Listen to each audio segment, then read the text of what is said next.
The throne room of the crystalline spire was a place of serene, chilling beauty.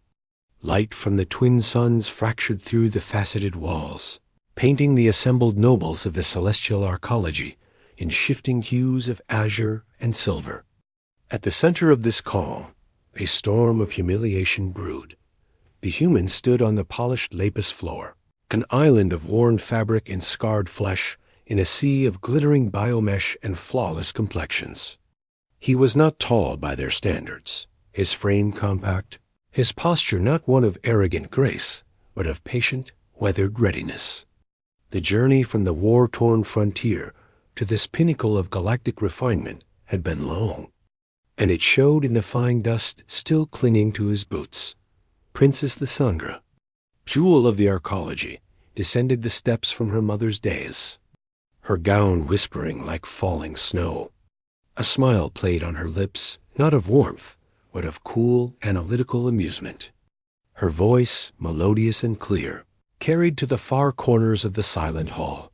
"So this is the champion from the frontier," she said, circling him slowly. "The stories that reach us are so often exaggerated. They speak of impossible resilience, of terrifying adaptability. They call you the immovable object." She paused before him, her opalescent eyes scanning his simple tunic, his unadorned hands. "You seem quite movable to me. A little stellar wind would knock you over." A soft ripple of laughter echoed from the courtiers. The human's face, rugged and solemn, did not change. He merely watched her, his eyes the calm gray of a weathered stone. "Your weapons technology," Lysandra continued, gesturing vaguely toward the distant blight of the frontier conflict, "is charmingly primitive. Kinetic projectiles? Chemical-propelled slugs?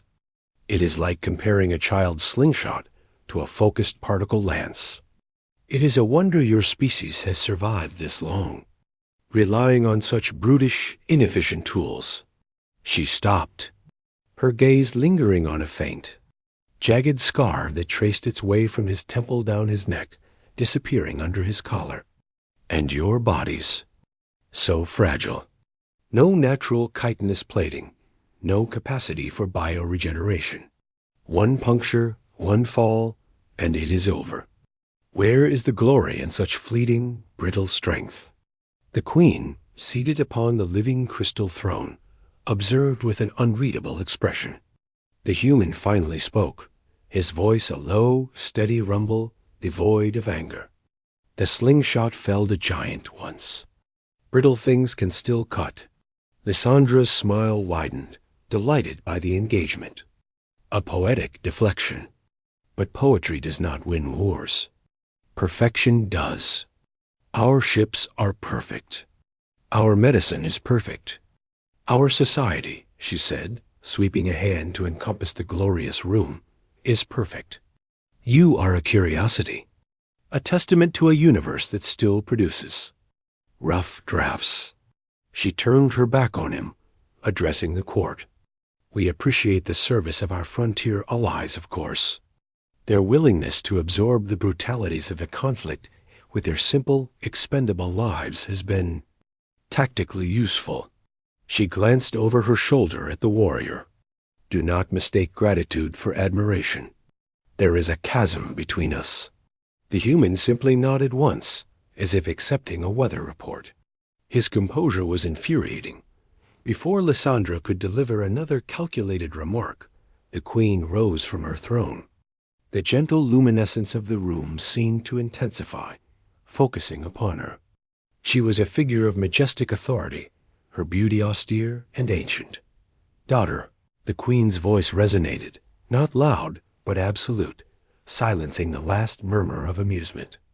You have finished your assessment. I have, mother, Lysandra said, turning with a graceful bow. A fascinating, if backward, specimen. Good, the queen said. Her opalescent eyes, so like her daughter's yet infinitely deeper, settled on the human warrior. For this specimen is the one who held the Kreshtar breach for 10 solar cycles with a company of 50 humans against a legion of the Devourer swarm. He is the one who navigated the asteroid graveyard of Viridian to deliver the warning that saved our outer colonies. He is the one whose primitive tactics and brittle body have directly preserved thousands of our perfect lives. A heavier silence now descended, one of dawning unease. Lyssandra's smile had frozen. "We of the arcology speak of perfection," the queen continued, stepping down from the dais. "But perfection that cannot endure stress is merely fragility with a pleasing facade. We have strategy, they have grit. We have technology, they have tenacity. They are not our inferiors. They are our complement." She stopped, standing between her daughter and the human. Her gaze moved from one to the other. The frontier compact must be secured, not just with treaties and trade agreements, but with bonds of flesh and blood. With unity. Lyssandra's perfect composure cracked for the first time, a faint line of confusion appearing between her brows. "Mother?" The queen's voice filled the chamber, leaving no room for ambiguity. "Therefore, by my decree, and for the everlasting strength of our peoples, an alliance is forged. This warrior, this champion of humanity, has agreed to bind his fate to ours." She paused, letting the anticipation hang. "Princess Lysandra, he is your husband." The words landed not with a crash, but with the terrible, silent weight of a world collapsing in on itself. Lysandra stared, her mind refusing to parse the sentence. The court was utterly, profoundly still. The human warrior's expression remained unchanged, though a deep, weary understanding now shadowed his eyes. "No," Lysandra breathed, the word a mere puff of air. Then, finding her voice, it rose in pitch. "This is a jest. This is impossible. You cannot mean this. This union, with this primitive." The last word was a cry, her earlier mockery now twisted into raw, unvarnished horror. "I mean it utterly," the queen replied, her tone leaving no doubt. "The ceremonies will begin at next zenith. You are both dismissed to prepare." Lysandra stood, trembling, her world of crystalline certainty shattered. She looked at the human, no longer a distant object of scorn, but a looming, intimate catastrophe. He finally moved, offering a slight, formal bow to the queen, then turning to leave. As he passed Lysandra, he stopped for a moment. His voice was quiet, for her alone, still calm, but now carrying a different gravity. "The wind," he said, "knocks over the tree that cannot bend." Then he walked away, his worn boots making soft, solid sounds on the perfect floor dot. The following cycles were a blur of agonizing ritual for Lysandra. She was draped in the traditional bonding silks, their weight feeling like chains. The ceremonial chambers, usually a place of joyful light, felt like a prison. The human was subjected to his own preparations, cleansed of the frontier dust. Clad in simpler but formal attire that contrasted starkly with his nature, the final ceremony was a private one. In the hall of echoing light, only the queen, the high steward, and the two of them were present. Vows were exchanged, not of affection, but of duty and mutual defense. Lysandra's voice was a toneless whisper. The human's was firm and clear. When the ritual was complete, they were led to the royal apartments, now shared.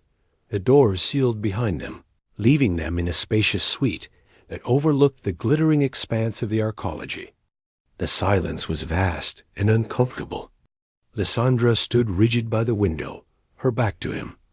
"This changes nothing," she stated, her voice cold. "You may have a title in these rooms, but you are not my consort. You are a political tool." The human did not argue. He walked to the opposite side of the room, examining a shelf of crystalline data orbs. "Understood," he said.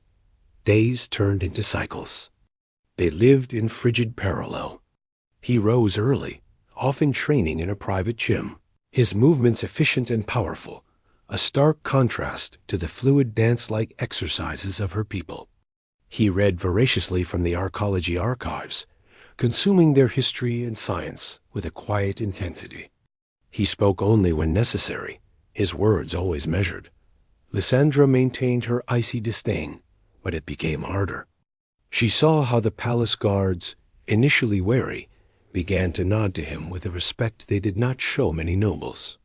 She overheard a conversation between two ministers, praising the humans' insightful analysis of the Devourer's swarm patterns, an analysis their own tacticians had missed.